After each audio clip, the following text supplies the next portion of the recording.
ஜெய் வராகி.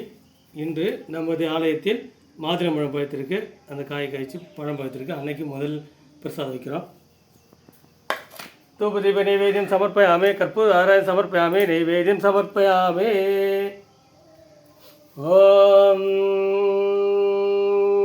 வாராகி போற்றுவோம், சக்தியை போற்றுவோம், சத்தியமே போற்றுவோம், சாகமே போற்றி, ஓம் புத்தியை போற்றிவோம், வித்திரமே போற்றிவோம், சித்தாந்தி போற்றிவோம், நாதாந்தி போற்றிவோம், சிம்மையா போற்றி, ஓம் ஜெகஜோதி போற்றிவோம், ஜெகஜனி போற்றி, ஓம் புஷ்பமே போற்றியும், மதவதை போற்றி, மனோநாசினி போற்றி, கலைஞானமே போற்றி, சமத்துவமே போற்றி, சமத்கரணி போற்றி, ஓம் படநீக்கியை போற்றி, துவைத்திருப்பாயை போற்றி, தேசசினி போற்றி, காமநாசினி போற்றி, யாகதேவை போற்றி, மோட்சி மலிபாய் போற்றி, ஞானவாரை போற்றி, தேனாய் போற்றி, திருநாய் போற்றி, தேவகாவை போற்றி, கோலகாவை போற்றி, பண்டி முகத்தாய் போற்றி, ஆதி வாராகி போற்றி போற்றி. ஓ